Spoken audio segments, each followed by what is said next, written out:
ஒரு 12th ஸ்டூடெண்ட்டாக நமக்கு இருக்கிறதுலே ரொம்ப முக்கியமான விஷயம் நம்மளோட பப்ளிக் எக்ஸாமில் ஃபைனலில் போயிட்டு ஃபிசிக்ஸ் கெமிஸ்ட்ரி மேக்ஸ் இந்த 3 சப்ஜெக்ட்ஸில் நம்ம என்ன கட் ஆஃப் ஸ்கோர் பண்ண போகிறோம்.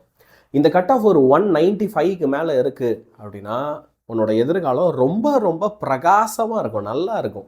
அதை விட கொஞ்சம் கம்மியாக இருக்குது அப்படின்னா அதுக்காக பிரகாசம் கம்மியாக இருக்கும்னு சொல்ல வரீங்களா யாழினியன் சார்? அப்படின்னா இல்லை, பட் நிறையா சேலஞ்சஸ் இருக்கும்.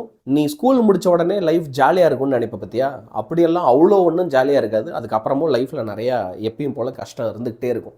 சார், ஸ்கூலெல்லாம் முடிச்சுட்டு நான் காலேஜெல்லாம் போனதுக்கப்புறம் ஜாலியாக இருக்கணும்னு நினைக்கிறேன், ஒரு கம்ஃபர்டபுளான லைஃப் வாழணும்னு நினைக்கிறேன், ஒரு நல்ல வேலைக்கு போகணும்னு நினைக்கிறேன், நல்லா சம்பாதிக்கணும்னு நினைக்கிறேன், ஒரு வெல் செட்டில்டு லைஃப் வாழணும்னு ஆசைப்படுறேன் யாழினியன் சார் அப்படின்னு சொல்லுற கேர்ள்ஸாக இருந்தாலும் சரி, பாய்ஸாக இருந்தாலும் சரி, அடுத்த ஒரு வருஷத்தில் உங்களோட கட் ஆஃபை நீங்கள் எப்படி 200 மாற்ற போகிறீங்க, எப்படி அது கேரண்டியாக 195 மேலே இருக்கிற மாதிரி என்ஷூர் பண்ண போகிறீங்க, அதுக்கு தான் இந்த வீடியோ.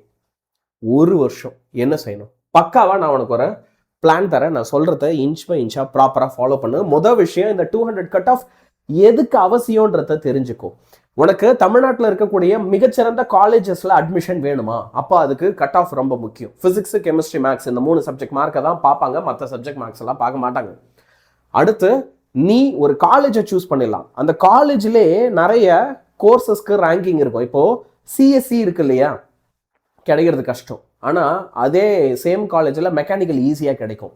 ஒரு பிரான்ச் எந்த அளவுக்கு நல்லா இருக்கோ அந்த அளவுக்கு அதுக்கு காம்படிஷனும் அதிகமாக இருக்கும். அப்போ அந்த நல்ல பிரான்ச் கிடைக்கணும், ஹையர் பிரான்ச் ஃப்ளெக்சிபிலிட்டி உனக்கு வேணும் அப்படின்னா உனக்கு கட் ஆஃப்ன்றது ரொம்ப ரொம்ப முக்கியம். முக்கியமாக உனக்கு கவுன்சிலிங்கில் ப்ரியாரிட்டி அளிக்கப்படும். நீ 199.5 வச்சுருக்க, இன்னொருத்தர் 198 வச்சுருக்காரு, ஒன்றை தான் முதல்ல கூப்பிடுவாங்க. ஒன்றை கூட்டு கேட்பாங்க, தம்பி நீ சிஎஸ்சி எடுக்கிறியா, ஏஐ டேட்டா சயின்ஸ் எடுக்கிறியா, இசி எடுக்கிறியா, மெக்கானிக்கல் எடுக்கிறியா, நீ சொல்லு தங்கம். நீ சொன்னதுக்கப்புறம் பின்னாடி இருக்கிறவங்களை கூப்பிட்றேன், நீ சொல்லு தங்கம். ஒன்றை ப்ரியாரிட்டி கொடுத்து கூப்பிடுவாங்க. புரியுதா? அது மட்டும் இல்லாமல் அது உனக்கு ஒரு சேஃப் ஸ்கோர். நீ மார்க்கை பார்த்துட்டு ரிலாக்ஸாக இருக்கலாம்.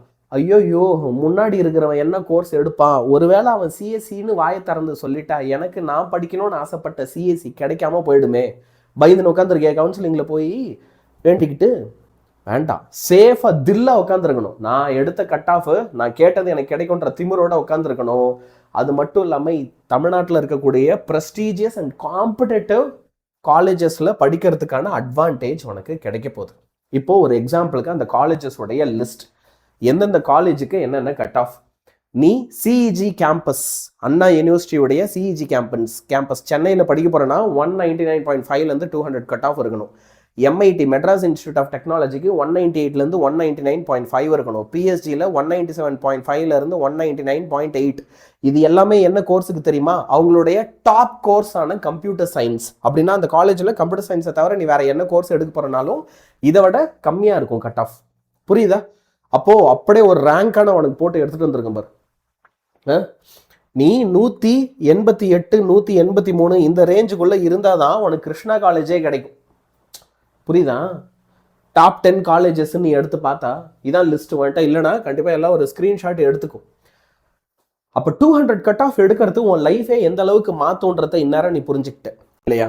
அப்போ எல்லாம் கமெண்ட் பண்ண, உனக்கு 200 கட் ஆஃப் வேணும் தானே உனக்கு. அப்போ அது வேணுன்றத முதல்ல நீ வாயை திறந்து வெளியே சொல்லு. சரி, வாயை திறந்து வெளியே சொல்ல முடியலன்னா ஃபோனில் பட்டனாவது அது ப்ரெஸ் பண்ணு, டச் ஸ்க்ரீனாவது டேப் பண்ணு. கமெண்ட்டில் போயிட்டு I will get 200 cut off அப்படின்ட்டு கமெண்ட் பண்ணுங்க. ஏன் அப்படின்னா நான் ஒரு விஷயத்தை ரொம்ப ரொம்ப நம்புகிறேன், மேனிஃபெஸ்டேஷன். ஒரு விஷயத்தை நான் எந்த அளவுக்கு நம்புறேனோ, எத்தனை பேர்கிட்ட நான் கண்டிப்பாக இதை செஞ்சே தீருவேன் அப்படின்னு வாயை திறந்து சொல்கிறேனோ அந்த அளவுக்கு அது கண்டிப்பாக நடக்கும்ன்றது என்னோட நம்பிக்கை. ஒரு வருஷம் ஃபுல்லாக நம்ம மேனிஃபெஸ்ட் பண்ணிகிட்டே இருப்போம். நான் எடுப்பேன்னு சொல்லிகிட்டே இருப்பேன். அப்போ தான் எடுக்கிறதுக்கான ஒரு மோட்டிவேஷன் உனக்கு பின்னாடி இருந்து தள்ளும். So I will get 200 cut off அப்படின்னு கமெண்ட் பண்ணுங்கள். இப்போது இந்த கட் ஆஃபுக்கு நான் வாங்கிட்டு திரும்ப சொல்கிறதா எப்படி கால்குலேட் பண்ணுவாங்க? நீ ஃபிசிக்ஸில் என்ன மார்க் எடுக்கிறியோ அதை 50க்கு கன்வெர்ட் பண்ணிப்பாங்க. கெமிஸ்ட்ரியில் என்ன மார்க் எடுக்கிறியோ அதை 50க்கு கன்வெர்ட் பண்ணிவிடுவாங்க. மேத்தமேட்டிக்ஸில் நீ என்ன மார்க் எடுக்கிறியோ அதை கம்ப்ளீட்டாக எடுத்துப்பாங்க, எல்லாத்தையும் ஆட் பண்ணுவாங்க. அப்படி ஆட் பண்ணால் வரப்போகிற ஆன்சர் தான் உனக்கான அந்த 200 கட் ஆஃப். இந்த 3 சப்ஜெக்ட்ஸில் இருந்தால் அது கால்குலேட் ஆகும். சரி, இப்போ நான் இந்த 200 கட் ஆஃபை எடுக்கணும்னு நினைக்கிறேன்னா நான் ஃபேஸ் பண்ண போகிற சேலஞ்சஸ் என்ன, குறுக்க இந்த கௌஷிக் வந்தா அப்படின்ற மாதிரி யாரெல்லாம் எனக்கு இதுக்கு தடையாக நிற்பாங்க. Book inside 1 mark questions. உங்களுக்கு புக் பேக்கில் 1 மார்க் இருக்குது, எனக்கு தெரியும். நீ அதெல்லாம் இப்படி ஃபிங்கர் டிப்ஸில் மனப்பாடம் பண்ணி வச்சுப்பா, அது பத்தாது. நான் அது பத்தாது. புரியுதா? அதை சால்வ் பண்ண தெரியணும். சும்மா மனப்பாடம் பண்ணி புண்ணியம் இல்லை. ஓகே, கிரியேட்டிவ் கொஸ்டின்ஸ் புக்குள்ள இருந்து எங்கே வேணால் கேட்பாங்க. அதுலேயும் இந்த புக்கில் ப்ளூ கலரில் அங்கங்கே பாக்ஸ் போட்டு எக்ஸ்ட்ரா இன்ஃபர்மேஷன்லாம் இருக்கும், அதுலேருந்து கூட வரும் கிரியேட்டிவ் கொஸ்டின்ஸ். கம்பல்சரி கொஸ்டின்ஸ் உங்களுக்கு ஏற்கனவே தெரியும் இல்லையா? கம்பல்சரி கொஸ்டின்ஸை நம்ம 9th 10th பார்த்தாச்சு, 11th பார்த்தாச்சு, இப்போ 12th வந்தாச்சு. இங்கேயும் நம்ம இதை ஃபேஸ் பண்ணி தான் ஆகணும். இதெல்லாம் தான் உனக்கு சேலஞ்சஸாக இருக்க போது. அப்போ இதை நான் எப்படி ஓவர் கம் பண்ணுறது?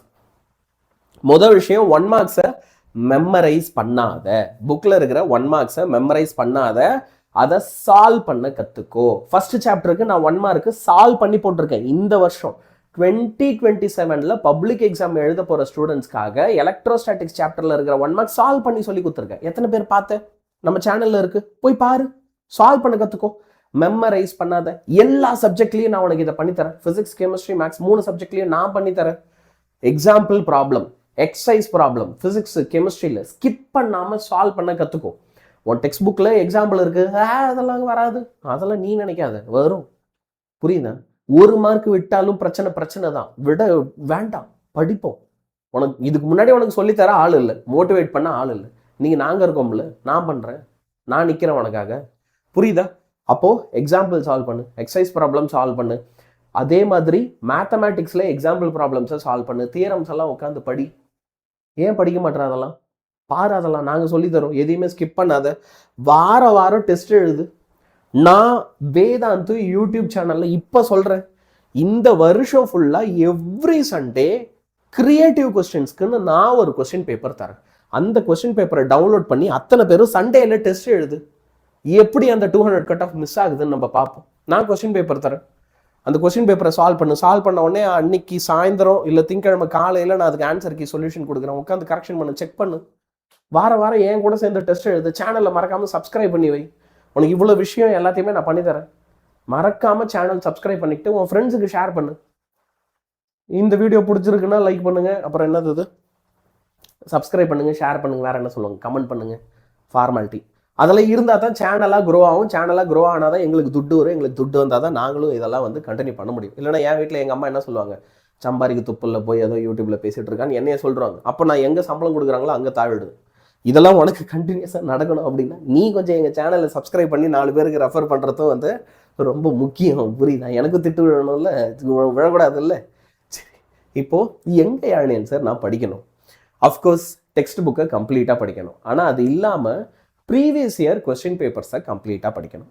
சரியா? இப்போ இந்த ஒரு வருஷம் ஃபுல்லாகவே நீ இப்போ ஃபஸ்ட் மிட்டம் எழுத போகிற, குவார்டர்லி எழுத போகிற, செகண்ட் மிட்டம் ஹாஃப் இயர்லி எழுத போகிற, என்ன எக்ஸாம் எழுத போகிறனாலும் முன்னாடியே அதோட ப்ரீவியஸ் இயர் கொஸ்டின் பேப்பர்ஸ்லாம் எடுத்து அதில் என்ன வந்து உனக்கு கம்பல்சரி கேட்டிருக்காங்க, அதில் கிரியேட்டிவ் மார்க் 1 மார்க் என்ன கேட்டிருக்காங்க, இதெல்லாம் பார்த்து படிச்சுட்டு இரு. பிடிஏ கொஸ்டின் பேங்க்ஸ் எடுத்து பாரு.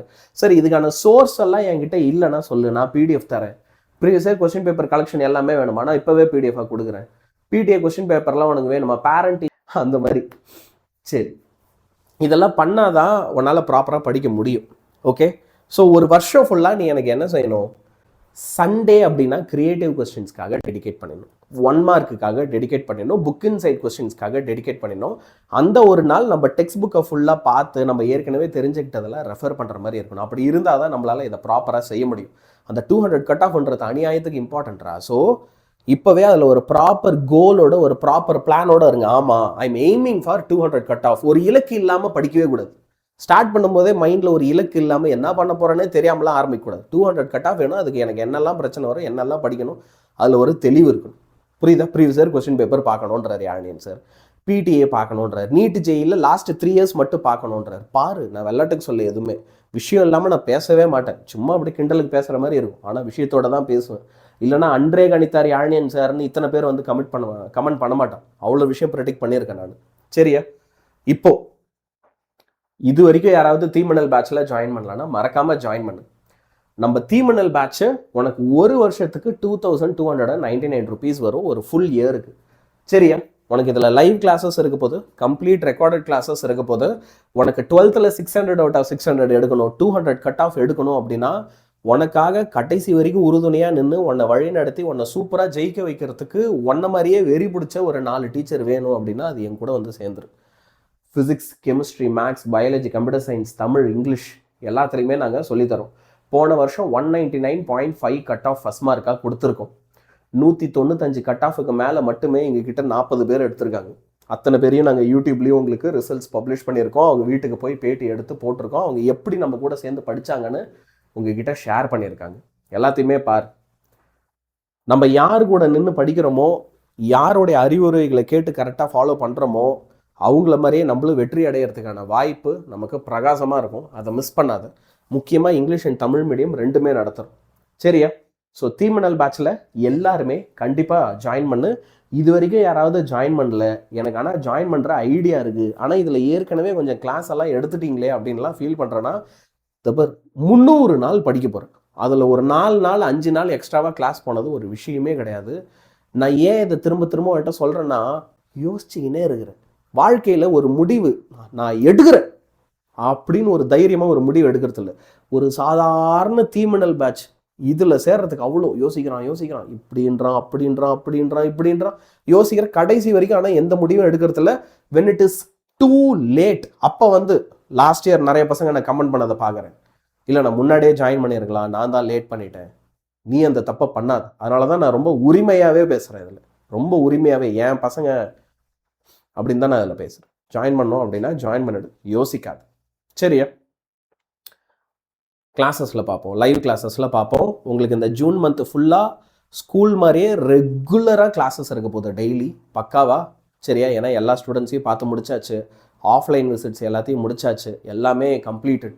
இதுக்கப்புறம் எங்களுக்கு அடுத்த ஒரு வருஷத்துக்கு எனக்கான 1 மாதம் அந்த ஃப்ரீ டைமை நான் எடுத்துக்கிட்டேன். ஃப்ராங்க்லி ஸ்பீக்கிங், நிறைய பேர் என்ன கேட்கலாம், லாஸ்ட் 1 மந்த்தாக எதுவும் பெருசாக கிளாஸ் இல்லையா அப்படின்னு. சார் ஆமாம், பெருசாக கிளாஸ் இல்லை, 3 கிளாஸ் எடுத்தேன் 1 மாதத்தில்.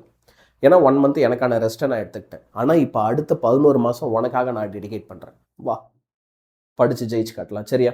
All the best.